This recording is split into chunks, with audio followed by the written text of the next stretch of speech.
ዕድል ስራሕ እንተይ አማረጽና ኩለ መዳያው ዕድላት ስራሕ በአግባብ በምጥቃም ማሕበራውን ቁጠባውን ዓቕምታትና ክነበረኽ ከም እንኽእል ብተግባር ሰሪሓ ዕውቲ ዝኾነት ጓል ኣንስተይቲ ናይ ባዕላ ታክሲ ወኒና መኪና እናገንሐት ዝረኸብናያ ንእስቲ ነባሪት ከተማ መቐለ ክንላልየኩም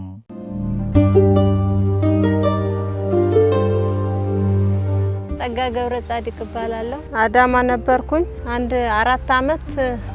ገራጅ ውስጥ መካኒክ ነበር። ሽመይ ጸጋ ገብረ ጻዲቅ ይበሃል ተወሊደ ዝዓበ ኩሉ ኣብ ክልል ኦሮሞ ከተማ አዳማ እዩ ን4 ዓመታት ዝኣክል ብሞያ መካኒክ እናሰርሕኹ ፍቃድ መግኒሒ ባጃጅ ኣውፅኤ ን3 ዓመታት እናሰርሕኹ ጸኒሐም ናብ መቐለ መጽእየ ናብ መቐለ ምስ መጻኹ ድማ ሰሪሕ ዘወሃለልክዎ 110,000 ቅርሺ ስለ ዝነበረኒ ኣብ ትካል ልቓሕን ዕቋርን ግእዝ 6 ወርሒ ምስ ዓቆርኩ 200,000 ብር ልቓሕ ወሲደ መኪና ዓዲገም ን3 ዓመታት ዝኣክል ድማ ሓጋዚት ገናሕ መኪና ኮይነ እናሰርሕኹ ጸኒሐም ካብ 2012 ዓመተ ምህረት ጀሚረ ድማ መኪናይ ባዕለይ ይገንሕ ኣለኹ ን3 ዓመት ዝወሰድክዎ ልቓሕ ድማ ሰሪሐ ኣብ 1 ዓመትን 6 ወርሕን ልቓሕ ይመሊሰም ሕዚ ድማ ደጊመ ብምዕቋር ካልኦት ታክሲ ንምዕዳግ ልቓሕ ሓቲተ ታራይ ጽበለኹ ሓደ ወድን ሓንቲ ጓልን ደቀ የለውኒ ትምህርቶም እውን ብዝግባእ ይዘምህሮም 2 ልጆች አሉኝ ወንድና ሴት በቃ ከተማ ነው ማስተምራቸው ጧት ጭኜ እመጣለሁ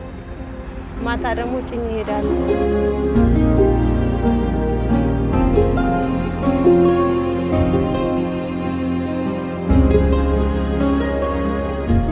ዕቋርን ልቓሕን ግእዝ ኣስታት 1,000 ኣባላት ከም ዘለውዎ ዝገልጹ ኣካየዲ ስራሕቲ ዕቋር ኣይተ ብርሃነ ገብረ ኺዳን ንገናሒት መኪና ጸጋ ሓዊሱ ንብዙሓት ወገናት ዕድለ ስራሕ ኣብ ምፍጣር ይዓሙ ከም ዘለው ድማ የረጋግጹ ካብቶም ብጣዕሚ ጽቡቓት ዝበሃሉ ሽፈራትና ሓንቲ እያ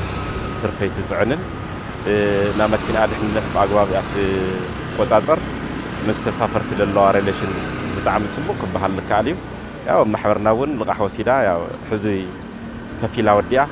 توسخ حدش كلايت مكينة المدقام لقحتيتا يا ورفا ترى حزي أتركه مالك التحواباري تاكسي سمريت كتما مغلا أيت كالايو عبرهان جنح مكينة أيت كفلوم حقوسن سراح كيم مارزكا زلوخا عمتات أنكي كاب متقام كتعوات كم تخيل كاب جنحيت مكينة أقام مهار كم زكاء الدماء يرجع جزم أنا حتصير جزء متأيد سراح أو عباي مكينة أشفرينيرة أو صحيح نخلاقن بوزح تمرتيها هي وقت نتسقى نحرفت سراح بوزح تمرتيها هي وقتني عقب كأتو ناي تاكسي كايدا نايتهم ردات مسزبي يقراربا بوزح نغيرات نتسقى كوات تمرت عبي وسيده خالد دق انستي حواتنا اول تمشكركار نود طرح سوهاو مايا زيكونس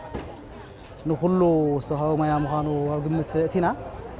خالد دق انستي حواتنا اول ناتا اسر كختلا صعرامات كخنا زبر ريتو يزلن ناتا قلعات انكرا قلعيا